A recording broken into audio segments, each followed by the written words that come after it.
마지막 날 우리 N 비전에 대해서, 특별히 오늘 제목은 사람 본분을 지키는 인물을 키워내겠습니다. 사람 본분을 지키는 인물을 키워내겠습니다. 라는 이 말씀을 가지고 오늘 은혜를 좀 나누도록 하겠습니다. 자, 우리 좀 잠깐 월요일부터 리뷰를 좀 해볼까요? 첫째 날은 우리가 S 비전에 대해서, 예배 영성에 대해서, 제목은 뭐였습니까? 더 나은 예배자가 되겠습니다. 두 번째 날은 U 비전에 대해서, 목양 훈련 비전에 대해서, 제목은 전심전력 성숙함을 나타내겠습니다. 셋째 날은 W 비전에 대해서, 선교 전도에 대해서, 성령 충만한 증인이 되겠습니다. 그리고 어제 넷째 날은 O 비전에 대해서, 나눔과 섬김에 대해서, 그래서 저희들이 나누며 섬기는 그런 삶을 살겠습니다 라는 제목으로 하나님 말씀을 나누었습니다. 오늘은 마지막 N 비전으로 우리가 사람을 키워내야 되는데 어떤 사람인가, 정말 사람 본분 잘하는 그런 인물들 키워내는 교회 되기를 소망하면서 오늘 이 말씀을 나누려고 하는 것입니다. 사자성어 중에 수선대후라는 사자성어가 있습니다. 수선대후. 이 숫자는 지킬 숫자죠. 선은 먼저 선자. 그러니까 먼저 된 우리 선대의 믿음의 사람들이 지켜오신 그 은혜를, 그리고 기다릴 대자를 썼는데 좀 이을 대자를 쓰기도 합니다. 그래서 후대가 기다리거나 이어간다라는 의미입니다. 그래서 선대가 지켜온 그 은혜의 가치들 후대가 이어간다라는 사자성어가 수선대우인데, 대자는 기다릴 대자를 쓰고 저는 보통 이을 대자를 쓰는데 오늘 여러분들은 기다릴 대자를 제가 보여드렸어요. 선대의 은혜를 후대가 이어간다라는 의미예요. 그렇다면 우리 후대, 우리 자녀들이 선배인 우리 선대의 믿음의 사람들이 바로 우리 장년 세대들의 어떤 모습을 이어가야 될까요? 그건 바로 우리가 월요일부터 함께 나눴던 그 말씀이에요. 여러분들이 더 나은 예배자의 모습을 우리 자녀 세대들이 이어가야겠죠. 그리고 우리 안에 있는 성숙한 인격적인 모습을 이어가야 될 것이고, 영혼 구원을 위해서 전심전력하는 그 영혼 구원에 대한 열정을 이어가야 될 것이고, 어제 나눴던 것처럼 누군가를 섬길 수 있는 그 따뜻한 섬김의 손길들, 나눔의 손길들을 우리 후대들이 이어가야 될 것입니다. 저는 우리 장년 세대들이 이런 아름다운 모습을 여러분 평생에 계속 유지해 가심으로 알미암아 우리 자녀 세대들이 여러분들의 그 아름다운 모습을 정말 아름답게 이어갈 수 있는 우리 교회가 되기를 주 예수 그리스도 이름으로 간절히 축원합니다. 코로나 팬데믹을 거치면서 한국 교회가 여러 가지 타격을 많이 입었습니다. 그 중에서 가장 큰 아마 타격을 입었던 그런 부서가 주일학교 부서가 아닌가 그런 생각이 되어집니다. 물론 그 코로나 기간 동안 우리 교회도 예외는 아니었습니다. 그런데 최근에 참 감사한 것은 최근 들어서 우리 교회 주일학교하고 또 우리 청년부가 영적인 활기를 띠면서 본래의 모습으로 회복이 되어가고 있는 것, 아니 회복을 넘어서 지금 부흥하고 있는 것이 얼마나 감사한지 모르겠습니다. 이런 회복이 있기까지 정말 온 마음을 다해서 헌신해 주셨던 우리 선생님들 정말 진심으로 감사의 마음을 드리고, 또 그것을 마음에 뒷받침해 줬던 우리 장로님들, 또 우리 청년부 리더들 가운데 정말 깊은 감사의 마음을 드립니다.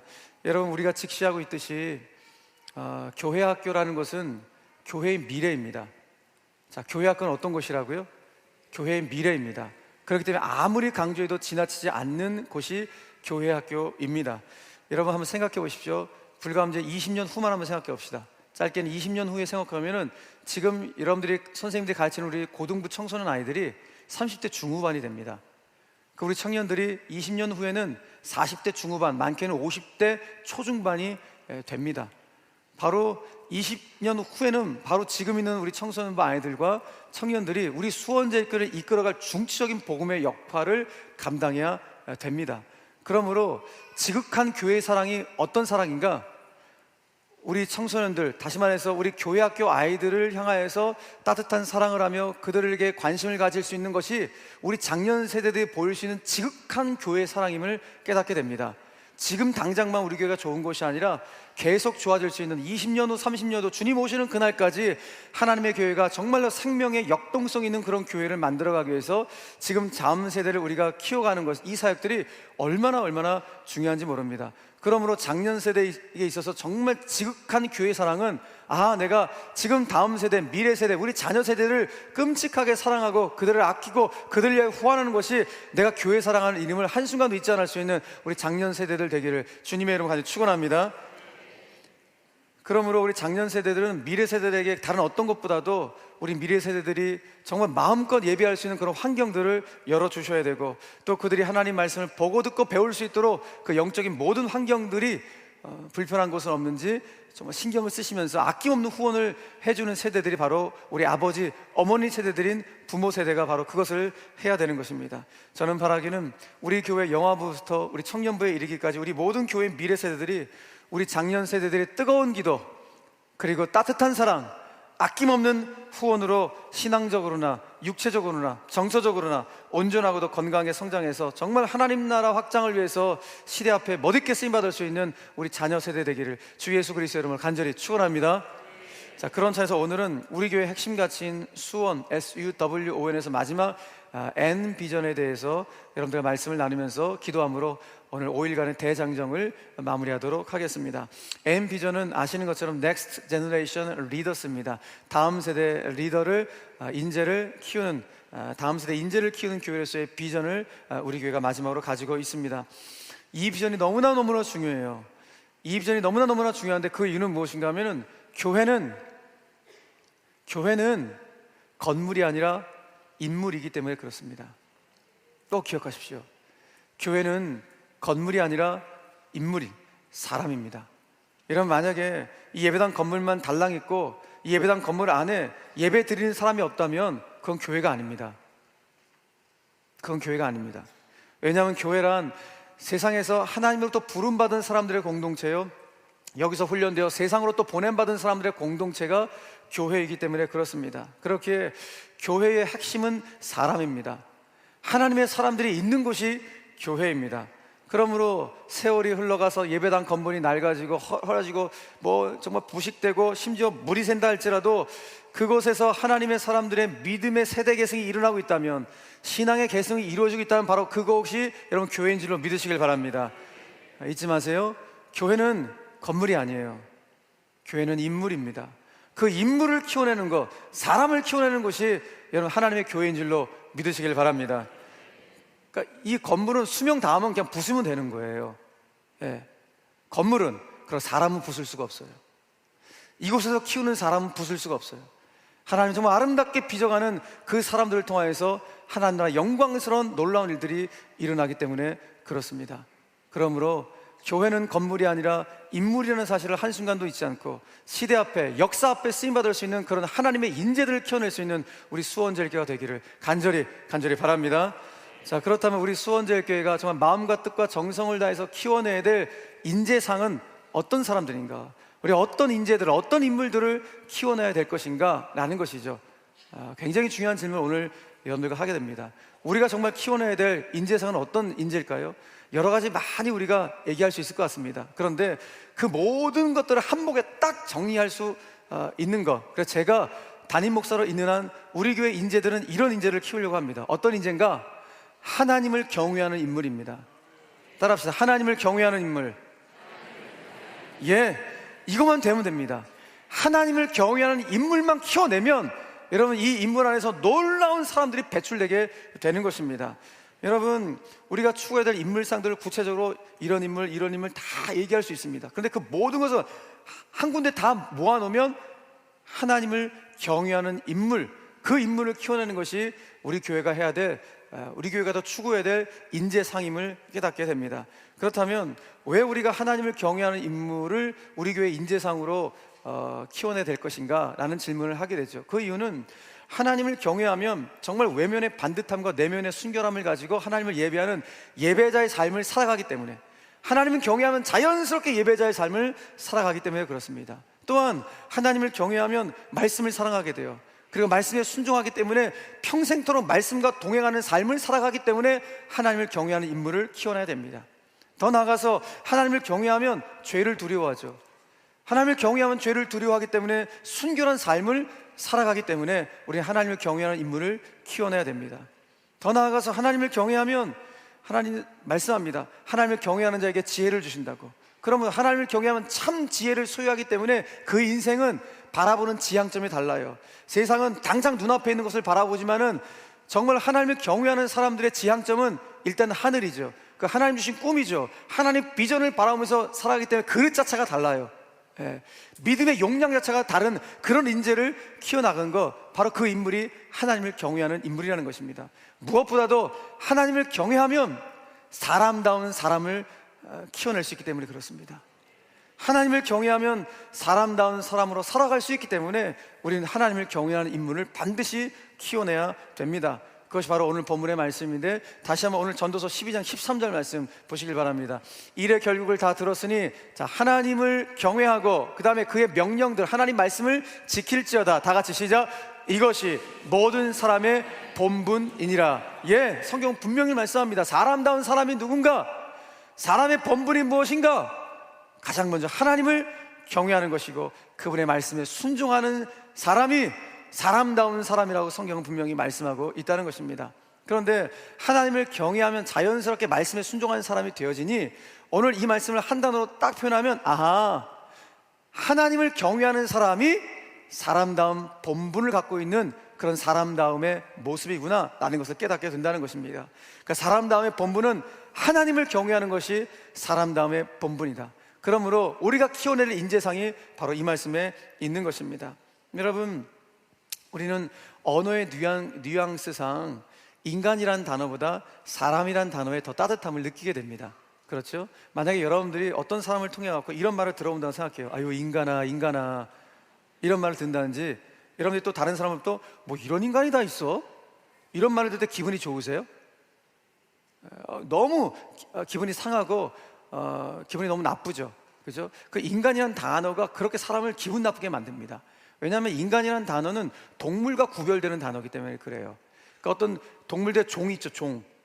종과 구별되는 단어가 인간이기 때문에 인간이라는 단어를 들으면 굉장히 기분이 나쁩니다. 그렇기 때문에 사람이 된다는 것은 이게 또 다른 문제임을 깨닫게 되는 것이죠. 그러니까 무슨 말인가 하면은 모두가 인간일 수 있지만 사람답지 못할 수 있다는 것입니다. 그렇죠? 지구상에는 모든 사람들 종은 다 인간이지만은 그 인간 중에는 사람답지 못한 사람이 있다는 것을 분명히 알아야 됩니다. 그래서 성경은 그래서 사람의 본분이 있다, 그 본분을 지키는 것이 사람다움이라고 분명히 말씀하면서, 그 사람다움의 본분이 무엇인가? 하나님을 경외하는 것이다. 언제 사람다워지는가? 하나님을 경외하게 될 때 사람다워진다라는 것입니다. 그럼 하나님을 경외하는 것이 무엇인가? 하나님을 향하여 막 공포스럽게 두려워 떠는 것이 하나님을 경외하는 것이 아니라, 하나님을 향한 존중과 그리고 하나님을 공경하는 것이 하나님을 경외하는 것이라고 성경을 말씀합니다. 따라해 보시겠어요? 하나님을 공경하는 것, 하나님을 존중하는 것, 이게 하나님을 경외하는 거예요. 제가 하나님을 경외한다는 경외심과 관련돼서 기가 막힌 글을 하나 제가 보았는데, 짤막한 글인데요, 유대인 신학자인데 아브라함 요스와 헤셀이는 아주 유명한 유대인 신학자입니다. 이 사람이 쓴 글이, 이런 글이 있어요. 히라빈들, 그러니까 그리스인들 말하죠. 그리스인들이 이성적인 사람들 아니에요. 히라빈들은 이해하기 위해서 배웠다는 거예요. 그래서 자기들이 이성을 채우기 위해서 배웠다. 배움의 목적이 이해를 위해서 배운 거예요. 그런데 유대인들, 히브리인들은 무엇을 위해서 배우는가? 공경하기 위해서 배웠다. 그러니까 하나님을 자기들은 공경명에서 배움의 목적이 있다는 것이죠. 그런데 현대인들은 사용하기 위해 배운다라고 이야기합니다. 그러니까 이 글은 현대인들의 배움의 목적이 뭔가 자꾸 도구화시키려는, 수단화시키려는 그런 걸 꼭 찝는 어떤 글이기도 하지만, 동시에 이 글을 쓴 사람이 유대인 신학자이기 때문에 뭘 강조하기 위함이에요? 본인 유대인들은 배움의 목적이 뭐라는 거예요? 하나님을 공경하는 데 있다는 걸 아마 강조하려고 하는 것 같아요. 물론 어떤 이치를 깨닫는 것, 배움을 통해서 어떤 이치를 이해하고 깨닫는 것도 필요하고, 배움을 통해서 어떤 도구를 잘 사용하는 것도 다 배움의 목적 중에 들어가겠지만, 진짜 배움의 본질, 배움의 목적이 뭔가? 그것은 하나님을 경외하는데 배움의 목적이 있다라는 것을 아마 이 신학자가 강조한 것으로 보입니다. 그도 그럴 것이, 여러분 성경 분명히 말씀하죠. 하나님을 경외하는 자에게 하나님 뭘 주신다는 거예요? 지혜를 주신다는 거예요. 다시 말해서 배움의 목적 자체가 하나님을 경외하는 데 있다는 것입니다. 그래서 잠언 9장 말씀 보니까 이런 말씀인데 같이 한번 읽어보도록 하겠습니다. 시작. 여호와를 경외하는 것이 지혜의 근본이요 거룩하신 자를 아는 것이 명철이니라. 아멘. 자, 여호와를 경외하는 것이 배움의 근본이라는 거예요. 지혜의 근본이 바로 여호와를 경외하는 데 있다. 그러므로 우리 교회가 키워낼 인재상은 바로 여호와를 경외하는 인물을 반드시 키워내야 된다는 것입니다. 자, 그렇다면 이제 중요한 것이 무엇인가 하면 우리 자녀 세대건 또 우리 부모 세대든 간에 모두가 다 하나님을 경외하는 인재가 돼야 되는데, 근데 이것이 반짝 하나님을 경외하는 것이 아니라 우리 일평생 주님 나라 갈 때까지 이것이 지속적으로 하나님을 향한 경외의 농도가 흐려지지 않기 위해서, 하나님을 향한 경외의 농도가 옅어지지 않게 해서 우리 가운데 무엇이 있어야 될 것인가 라는 이 질문을 반드시 하셔야 됩니다. 어떻게 그 하나님을 향한 경외의 농도가 흐려지지 않게 될까요? 다른 길이 없더라고요. 다른 길이 아니라 하나님의 말씀을 내 삶의 기준음으로 삼으셔야 돼요. 그래서 내 삶을 그 하나님의 뜻인 말씀을 통해서 조율해 가는 것, 그것을 통해서만 우리는 하나님을 경외하게 되고 그 하나님을 경외의 농도가 계속해서 흐려지지 않게 된다는 것입니다. 다시요, 내 삶의 기준음이 뭐라고요? 하나님의 뜻인 말씀이라는 거예요. 그러므로 내 뜻을 누구의 뜻에 조율하는 거예요? 하나님의 뜻인 말씀에 늘 조율해 가는 것, 그것이 바로 하나님을 경외하는 농도를 옅게 하지 않는, 흐릿하게 하지 않는 유일한 기능을 우리는 깨닫게 된다는 것입니다. 그러므로 우리 장년 세대가 우리 자녀 세대 가운데 가르쳐줘야 돼요. 삶이라고 하는 것은, 너희들의 인생이라고 하는 것은 너희들 뜻대로 사는 것이 아니라 하나님의 뜻에 너희들의 뜻을 조율해 가는 거야. 그래서 하나님의 뜻과 너희의 뜻이 일치가 되도록 만들어가는 것, 그것이 바로 하나님을 경외하는 사람들의 모습이란다. 이것을 가르쳐주는 것이 장년 세대의 모습이라는 것입니다. 자, 그렇기 때문에 우리 장년 세대들은 이걸 자녀들 가운데 가르쳐주기 위해서는 우리 자신이 말씀과 가까이 있어야 돼요.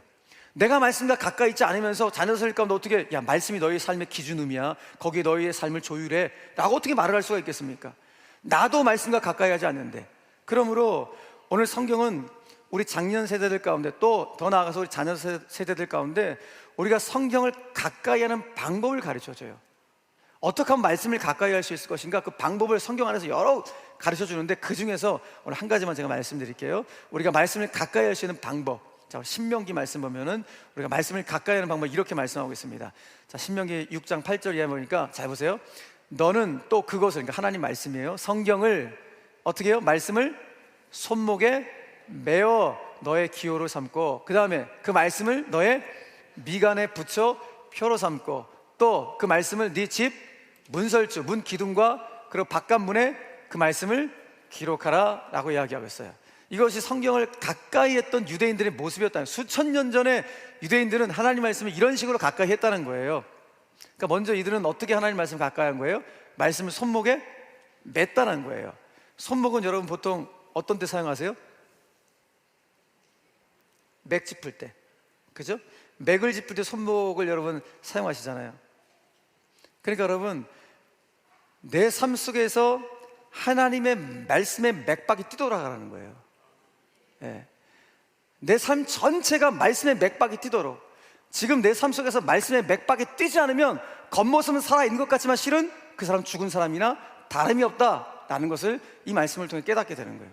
두 번째, 그 말씀을 유대인들은 어디다 붙였다고요? 미간, 이마에 붙였다고요. 그러니까 머리죠, 머리. 머리는 뭐 하는 곳이에요? 그냥 달고 다니는 거예요? 생각하는 것이잖아요, 생각. 그죠?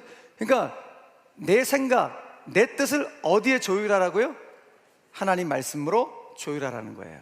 그러니까 내 뜻과 내 생각을 하나님의 뜻인 말씀으로, 하나님의 생각인 말씀으로 일치시키고 조율해가는 과정이 그게 사람다움의 모습이다 라는 걸 가르쳐 주는 거예요. 세 번째는 그 말씀을 유대인들은 어디다 붙여놨다고요? 문설주, 문 기둥에다가, 그리고 바깥 문, 현관문에다가 말씀을 붙여놨다는 거예요. 그러니까 우리식으로 말하면 출근할 때 문에 붙여놓은, 기둥에 붙여놓은 그 말씀을 딱 보면서, 그래, 내가 오늘도 이 말씀대로 내가 오늘 하루 살아가야지, 그런 거룩한 다짐을 하며 하루를 살아가고, 또 집에 돌아와서도 그 문에 붙여있는 말씀을 보면서 내가 이 말씀대로 살았나? 자기의 삶을 돌아오면서 말씀대로 살아가겠다는 거룩한 다짐을 가짐으로 말미암아 하나님 말씀과 가까이 했던 사람들이 유대인이었다는 거예요. 그러니까 우리가 수천 년 전에 유대인들이 했던 이런 말씀을 가까이 했던 방법을 똑같이 퍼포먼스하라는 뜻은 아닐 거예요. 그러니까 무엇입니까? 우리도 어떻게든지 하나님 말씀과 내가 가까이 하는 방법이 뭐가 있을까? 스스로 찾아내면서 결국은 내 삶을 하나님 말씀을 통해서 조율해 가는 것, 내 뜻을 하나님의 뜻을 통해서 조율해 가고 일치시켜 가는 그런 삶을 살아가는 사람이야말로 하나님을 경외하는 인물임을 오늘 말씀하고 있다는 것입니다. 그러므로 중요한 것은 우리가 그렇게 될 때 비로소 말씀이신 하나님을 경외하게 되는 거예요. 말씀을 가까이 하게 될 때 말씀이신 하나님을 경외하게 되는 것이고, 그 경외함 속에서 사람다움의 본분을 잃어버리지 않게 된다는 것입니다. 성경에 보면은 기억하십시오, 잊지 마십시오, 기억하라, 잊지 말라, 이런 명령형 단어가 굉장히 구약 성경에는 많이 나와요. 물론 신약도 많이 나오지만은 그 이유가 무엇인가 하면은 하나님이 내 삶 가운데 베푸신 그 은혜를 망각하지 말라는 거예요. 그 은혜를 망각하는 그 순간부터 사람다움을 잃어버릴 수 있기 때문에 하나님이 나에게 베푸신 그 은혜를 결코 잊지 말고 기억해내라고 우리 가운데 명령하고 있습니다. 그런 맥락에서 교회 교육은 무엇을 가르치는 곳인가, 어떤 과정인가, 다른 것이 아니라 하나님의 은혜를 망각하지 않는 사람다운 사람을 키워내는 그런 교육 과정이 우리 교회학교 교육에서 가르쳐야 될 핵심 모습이라는 거예요. 그러니까 우리 아이들이 내가 이렇게 하나님의 은혜를 받은 자구나, 내가 십자가의 은혜를 이렇게 받은 자구나 라고 그 은혜를 망각하지 않고 살아가도록 만들어주는 그런 교육들이 교회학교에서 일어나야 된다는 것입니다. 여러분, 그런 아이들 앞으로 어떻게 자라는지 아세요? 본인이 내가 하나님의 은혜를 망각하지 않게 되니까 앞으로 살아가면서 사람을 통해서 어떤 은혜를 받았을 때도 그 사람에 대한 은혜를 잊지 않고 고마움을 아는 아이로 자라가게 되는 것입니다. 뿐만 아니라 사람다운 사람으로 아이들이 커가기 때문에 그 아이는 타인의 아픔과 상처에도 공감하는 아이로 자라갈 수 있게 되는 것이고, 또 본인이 누군가의 기댈 언덕이 되어주겠다는 그런 성숙한 사람으로 그 아이는 자라가게 될 것이고, 무엇보다도 그렇구나, 내 인생 자체가 하나님의 은혜를 받은 이 감사의 인생이구나, 인생 전체가 참 고맙다, 내가 살아있는 것이 고맙고 내 주변에 감사를 표현할 수 있는 사람이 있어서 감사하고, 내 부모님이 있어서, 내 형제가 있어서, 내 주변에 성도가 있어서, 나를 위해서 기도해주는 기도의 동역자가 있어서, 내 인생 전체가 다 고마움의 연속이구나 라는 사실을 깨닫게 되는 것이 교회 교육을 통하여 나타나게 된다는 것입니다. 잊지 마세요. 그러므로 우리 선생님들께서 우리 아이들 가운데 하나님의 은혜에 대해 망각하지 않을 수 있도록 그런 교육을 시켜주셔야 되는데, 제가 마지막으로 오늘 말씀을 맺으면서 수고하신 우리 선생님들, 또 부모님들 가운데 특별히 어린 자녀를 둔 부모님들 가운데 제가 당부의 말씀을 하나 드린다면, 먼저는 첫 번째는 우리 아이들 막 신앙교육 시킨다고 말씀도 막 주입식으로 막 외워! 막 이런 식으로, 너 왜 교회 안 나? 이런 식으로 막 강압적으로, 여러분 주입식적으로 너무 인격을 막 모독하시면서 아이들을 막 몰고 가지 마시고요. 이왕 가르치실 때 뭘 가르치냐면 그냥 성경 이야기를 들려주십시오. 네, 성경 이야기를 들려주십시오. 왜냐하면 우리의 삶이란 이야기이기 때문입니다. 그 이야기가 우리의 삶을 만들어갑니다. 그리고 우리 인생도 이야기를 만들어갑니다. 실은 우리 모두가 다 각자가 삶의 이야기를 써내려가는, 우리가 모두가 작가죠. 내 삶의 이야기를 써나가는 내가 모두가 다 작가입니다. 그런데 그 삶의 이야기를 내 스스로 써내나갈 수 있지만은 좋은 이야기를 많이 들었을 때, 생명의 이야기를 많이 들었을 때 그 이야기 속에 내 삶의 이야기가 스며들어가면서 그래, 내가 하나님 말씀대로 살아가야지 하면서 하나님의 이야기를 집필해가는 인생으로 그의 인생이 변화되기 시작합니다. 너무 자연스럽게. 그러므로 우리의 아이들이 물론 부모님의 등을 보며 자라나고 부모님의 향기로운 모습을 본받으면서 자라가지만은 정말로 그 아이들이 부모님이 사랑하시고 부모님이 예배하는 그 하나님의 형상, 그 하나님의 마음, 하나님의 뜻을 삶 가운데 본받아서 그의 삶 속에서 그 하나님의 뜻을 집필해가고 하나님의 역사를 써내려갈 수 있는 그런 아이가 될 수 있도록 성경 이야기를 그냥 들려주십시오. 그럼 어느 순간 그 아이는 자기의 삶의 이야기를 정말 아름답게 써나가게 될 것입니다. 그리고 물론 지금 그 순간에는 성경 이야기가 이게 나에게 무슨 소용이 있어? 라고 생각될지 모를 거예요. 그런데 어느 순간 되면은 그 아이가 자라가서 인생의 고비를 만났을 때, 삶의 어둠을 만났을 때 그동안 부모님을 통하여, 선생님을 통하여 들렸던 성경 이야기가 내 인생의 정말 인생의 등불이구나 라는 걸 분명히 깨닫는 날이 분명히 있게 될 것입니다. 그래, 내가 다른 것으로 이겨내는 것이 아니라 내가 말씀으로 극복해야지, 말씀으로 이겨내야지 하면서 내가 들어왔던 성경 이야기를 통하여, 어머니의 무릎을 통하여서 들어왔던 그 기도 소리를 통하여 다시 일어나는 놀라운 역사가 우리 자녀 세대들 가운데 일어날 줄로 믿으시길 바랍니다. 또 하나 말씀드리는 것은, 우리 선생님들이 이왕 아이들을 가르치실 때 정말 목자의 심정, 아비의 마음을 가지고 정성스럽게 가르쳐 주십시오. 이왕 가르쳐 주시는 거 정성을 다해서 우리 아이들을 여러분 가르쳐 주시길 부탁을 드리겠습니다. 선생님의 정성스러운 가르침을 받은 아이는 자기도 주변 친구들을 정성스럽게 대합니다. 왜 학폭을 합니까, 아이들이? 그 아이가 정성스러운 사랑을 받지 못했기 때문이에요. 이상한 사랑을 받아왔기 때문에.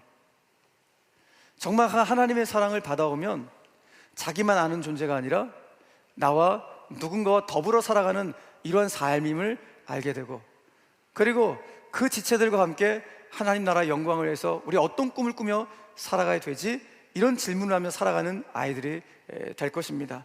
여러분, 그러므로 정말 우리 아이들 가르칠 때 정성을 다해서 가르쳐 주시길 바라고, 그런 정성스러움을 통하여 가르침을 받은 그런 아이들은 혹 어느 순간, 저도 그랬지만 신앙의 회의를 느껴서 신앙 방황이 있어 잠시 교회를 떠날 수 있는 그런 순간도 분명히 있을 거예요.